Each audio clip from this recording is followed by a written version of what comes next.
Halo semuanya, Assalamualaikum warahmatullahi wabarakatuh. Selamat datang di channel Jehas.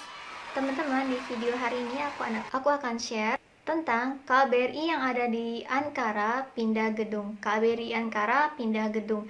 Jadi sekarang KBRI Ankara sudah tidak beroperasional di alamat yang lama, di gedung yang lama. Jadi KBRI Ankara sekarang sudah pindah ke gedung yang baru gitu teman-teman.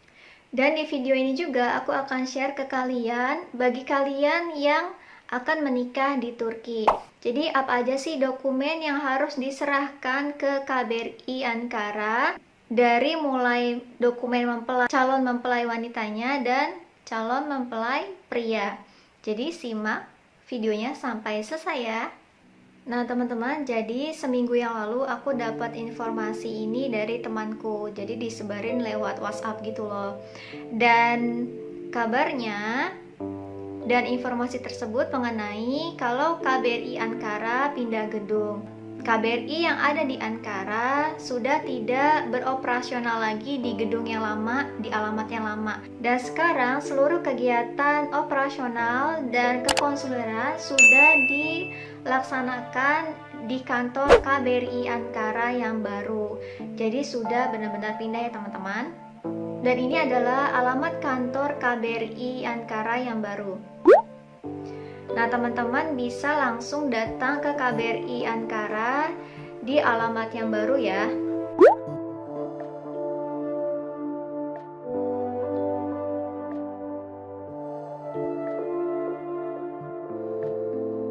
Nah teman-teman langsung aja teman-teman buka Google, ketik aja di sini KBRI Ankara ya. Nah setelah itu pilih yang paling atas nih, yang paling atas, diklik.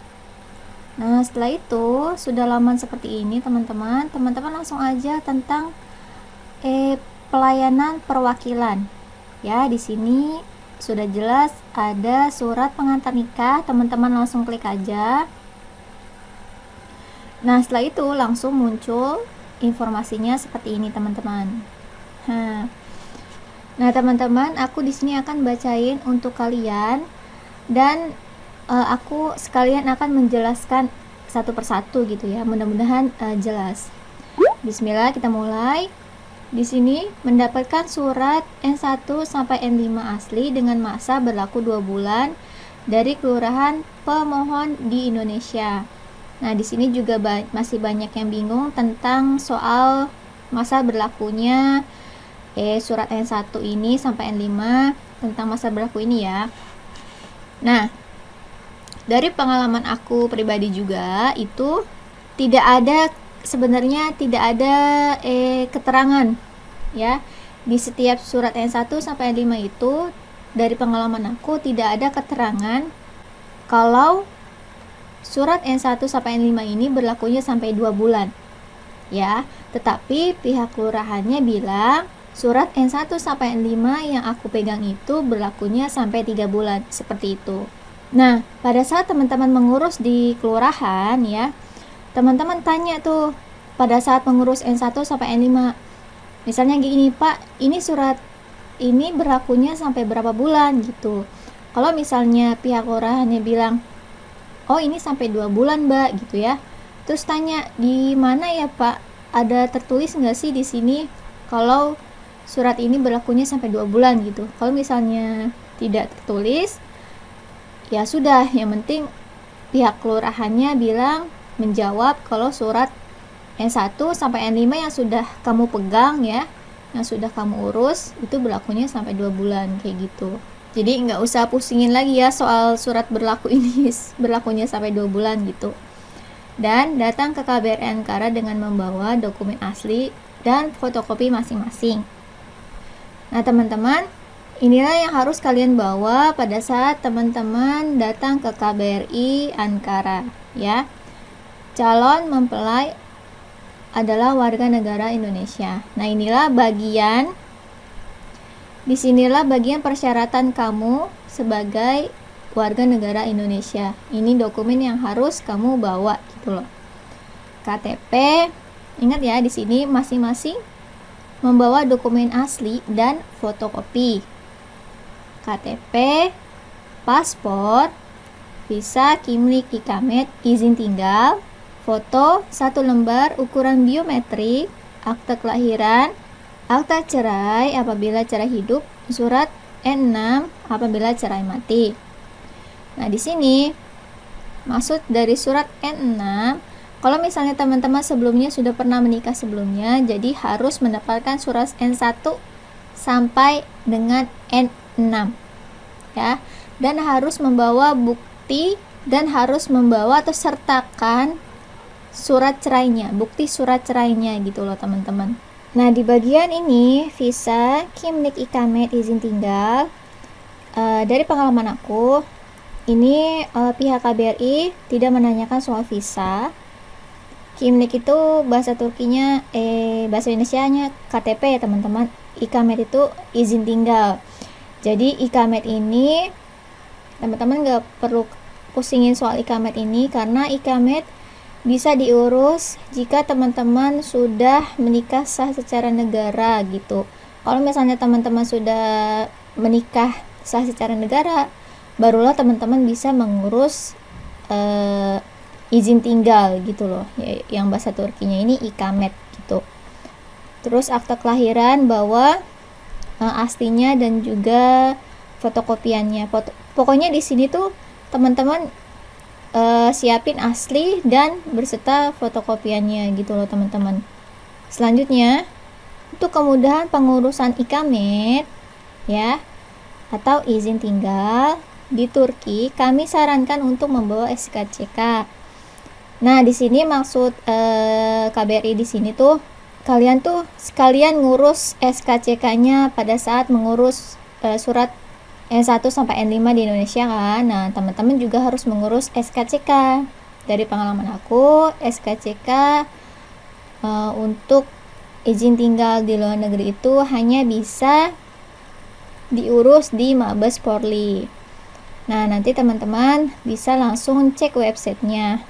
Oh ya, dan nanti pada saat mengurus SKCK, teman-teman minta berbahasa Inggris ya SKCK-nya. Selanjutnya, calon mempelai adalah warga negara asing atau warga negara Turki. Nah, inilah persyaratan untuk orang Turkinya gitu loh, calon kalian gitu loh ya. Yang pertama di sini surat keterangan lajang yang bahasa Turkinya itu nüfus kayıt örneği. Ya, surat keterangan lajang ini ada di nüfus kayıt örneği. Paspor, KIMLIK atau kartu identitas. Teman-teman di sini calon kalian ya, maupun dia orang Turkinya cewek atau orang Turkinya itu cowok ya, harus punya paspor. Harus punya paspor ya teman-teman, sekali lagi harus punya paspor. KIMLIK ya, harus punya paspor dan KIMLIK juga. Di sini nggak bisa salah satu. Misalnya calon aku nggak punya paspor kak, adanya KIMLIK aja, itu nggak bisa. Teman-teman bilang aja ke calonnya harus ada paspor dan langsung segera untuk mengurus paspor gitu ya, untuk membuat paspor. Paspor di Turki itu gampang kok ngurusnya, sama juga di Indonesia gampang, nggak sulit, cuma membutuhkan 1 minggu gitu loh. Terus foto 1 lembar ukuran biometrik. Nah, di sini teman-teman, foto 1 lembar ukuran biometrik ini kebetulan di Indonesia belum ada. Nanti teman-teman pada saat di Turki bilang aja sama calonnya. Calonnya pasti ngerti. Ya. Nah, selanjutnya bagi calon suami atau istri agar menyertakan slip gaji dalam berbahasa Inggris. Nah, di sini calon kalian nanti diharuskan untuk sertakan slip gajinya. Ini 3 bulan terakhir ya teman-teman. Bagi calon suami agar menyertakan slip gaji 3 bulan terakhir dalam bahasa Inggris. Dari pengalaman aku ini diminta 3 bulan terakhir. Kalau misalnya calon kalian itu bukan seorang pegawai gitu ya, teman-teman, calon suaminya diharuskan untuk rekening tabungan gitu ya, rekening tabungan, penghasilan rekening tabungannya selama 3 bulan terakhir gitu loh. Nah, selanjutnya inilah persyaratan baru sebenarnya ini, SKCK atau Adili Sijil Kayit. Sebelumnya belum ada nih persyaratannya. Waktu aku belum ada. Nah, di sini berarti sekarang calon kalian juga harus menyertakan SKCK. Selanjutnya biaya gratis ya, tidak dipungut biaya. Waktu pelayanan proses 1 hari kerja, hari Senin sampai hari Jumat kecuali hari libur. Pengajuan dokumen pada pukul 9 sampai jam 12 siang. Pengambilan dokumen jam 2 sampai jam 4 sore. Nah teman-teman, di 2 hari yang lalu aku telepon langsung ke KBRI yang ada di Ankara untuk menanyakan tentang pertanyaan kalian. Banyak banget pesan yang masuk melalui Instagramku perihal N1 sampai N5 kalian yang tidak lengkap yang didapatkan dari kelurahan kalian masing-masing. Dan aku langsung telepon ke KBRI yang ada di Ankara untuk menanyakan persyaratan baru sebenarnya. Dan aku langsung bertanya tentang pertanyaan kalian. Misalnya dari kelurahan hanya mendapatkan N1 dan N4 aja. Itu bagaimana gitu ya. Terus ada juga yang misalnya hanya mendapatkan N1 sampai N4 aja. Jadi N1, N2, N3, N4. Jadi N5-nya nggak ada. Terus itu gimana solusinya? Apakah itu boleh atau tidak gitu? Dan pihak KBRI dengan ramahnya menjawab, beliau bilang kalau misalnya perihal tersebut tidak selengkap apa yang sudah kami bagikan melalui website, itu langsung aja email ke kami, nanti langsung kami jawab benar atau tidak seperti itu, boleh atau tidak seperti itu, kayak gitu. Kalau misalnya teman-teman benar nggak sih N2-nya seperti ini gitu. Terus soal tanda tangan juga, tanda tangannya ini harus orang tua atau pihak kelurahan ya. Pernah ada yang tanya soal itu juga, dan jujur aku nggak tahu. Dan kalau misalnya aku diminta untuk cari surat N2 aku N1 sampai N5 juga aku harus cari-cari lagi kayak gitu ya. Jadi untuk lebih cepatnya teman-teman langsung tanya aja melalui email KBRI yang ada di Ankara. Pihak KBRI yang di Ankara bilang pasti akan dijawab dan akan dicek kayak gitu, dengan cara misalnya kalian kurang yakin dengan N2 kalian nih, bener nggak sih isinya seperti ini kayak gitu, tanda tangan ini siapa yang harus tanda tangan di sini gitu loh. Nah kalian langsung scan aja N2 kalian, langsung dikirim ke email KBRI yang ada di Ankara. Nanti email kalian akan dijawab oleh pihak KBRI yang ada di Ankara. Nah jadi teman-teman, kalau misalnya persyaratan yang udah kalian dapat dari kelurahan kalian tidak selengkap apa yang sudah tertera di website KBRI yang ada di Ankara, teman-teman bisa langsung kirim email aja ke KBRI yang ada di Ankara. Nanti mereka akan jawab. Dan misalnya nih teman-teman sudah selesai mengurus dokumen pernikahan teman-teman di Indonesia dari kelurahan sampai ke HUA, teman-teman bisa langsung tanyain ke KBRI Ankara dengan melalui kirim email dan upload semua. Jadi di scan dan kirim ke email KBRI Ankara.